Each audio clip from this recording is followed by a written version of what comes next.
Hi, and welcome to episode number 10 of Get Involved Pittsburgh here on PCTV 21 and 47 in the city of Pittsburgh.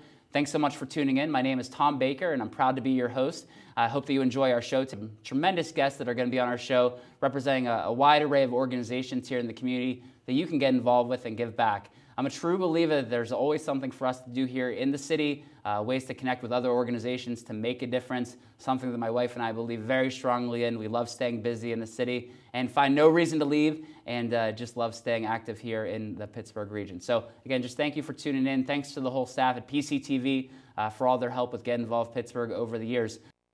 All right, we're back with our next guest here on episode number 10 of Get Involved Pittsburgh. We have Lou Randall in the studio with us, who is the Executive Director of Autism Connections of PA, formerly known as a board. Lou, thanks for being with us. Thanks for having me. So what's going on? I know there was a little bit of a name change. What brought on the name change from a board to Autism Connections of PA? Well, we started about 15 years ago with people meeting in their living rooms for support around the issues of autism. Around the time, it was advisory board on autism and related disorders, and that sort of predates the internet. So now we really want to have new people find us, new families or adults with autism that are new.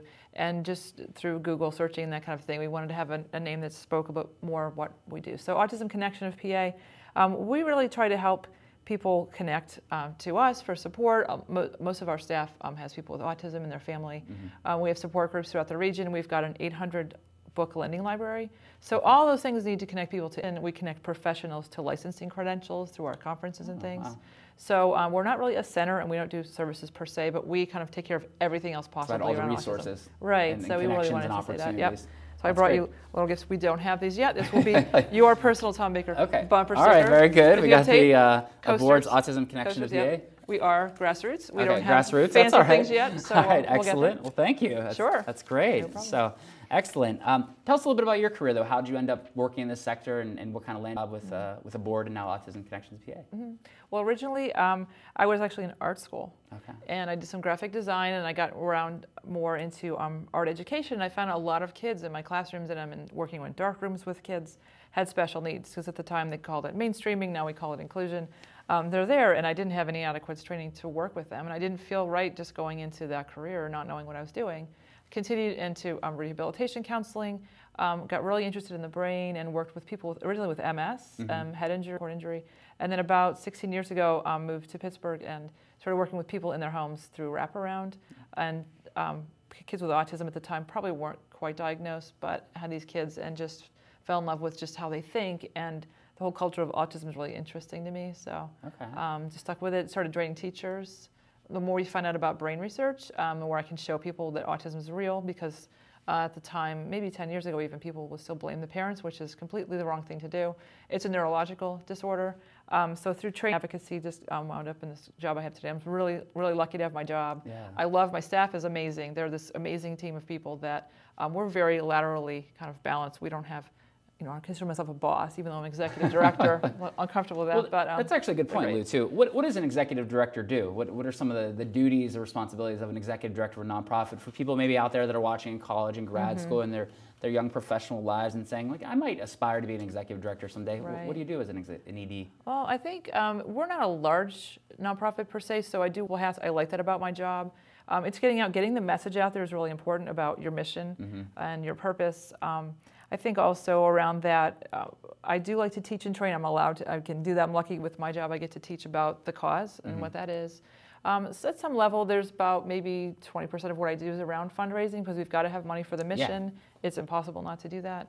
I try to do that kind of in a smart way. So we do have like one large event a year, our gala, which will just happened in February at Phipps this year. We're lucky to have that venue here. Right. But around that, keep that to a minimum. But if I'm going to do any kind of fundraising, it's around a purpose, a project. So it's going to be to do more teaching, or to do more training, or do more connecting people to support groups, that kind of thing. That's great. One of your really neat events that, as we're taping, is coming up soon, but as you're watching, might have already taken place, is the Frostbite 5K that you're having. Tell us a little bit about that event. I mean, it's February right now as we're taping. Right. It's February, and people are going to run out in the snow. Is that, or in the cold? People will run around in the cold. Yes. So this young man, T.J. Burke, called up and said, "Can I give you a fundraising event?" And then what I like is that he doesn't have an autism connection in his family, but he worked a little bit with kids with autism, and again, really enjoyed that. So he's a great example of somebody who does get involved, who came out, I think we had a flyer with originally with no sponsors. He's got about, I think, 8 sponsors at this point. Great. Yeah. He's networked this thing. He's got 200 runners signed up a week out, so we'll probably have 300 to 400 runners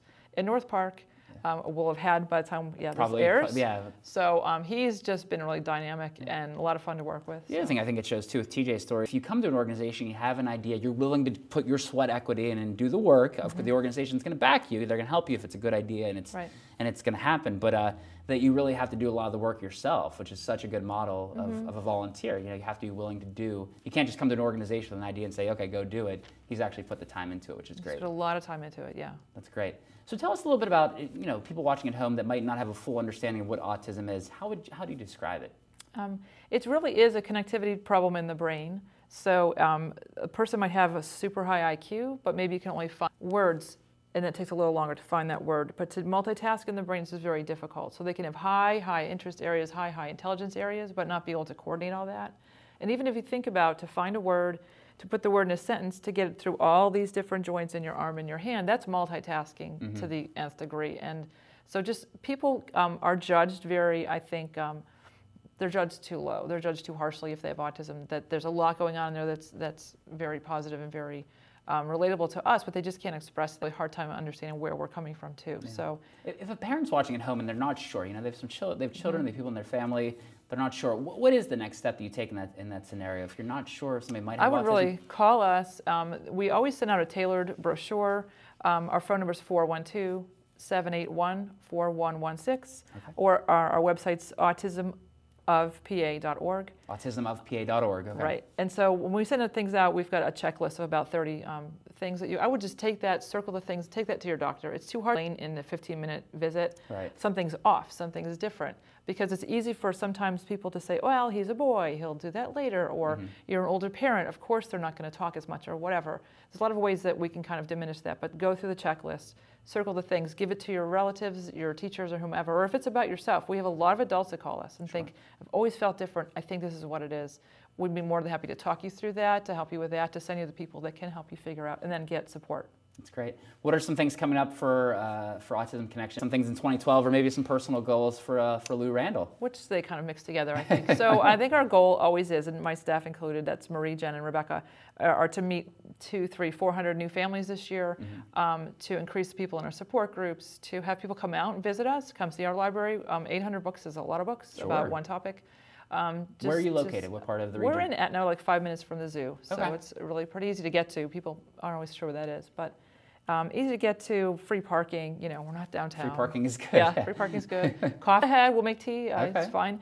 But yeah, to meet more people, to get out there. We've had luck this year, last year with Venture Outdoors, BYS Yoga, Princess Lane's Bowling. So we're trying to do a lot more things physically with our kids and our adults out in the community. So to meet more people and do more activities. Okay, great. Well, I know you're a go-getter. We first met actually in my last job when I was the executive director of the Teen Center. You were the PTO president, I believe, back then. I was. And we got to meet each other through that, and you went on to just become a great friend and collaborator, and just proud of everything you're doing with the board and now with Autism Connection of PA.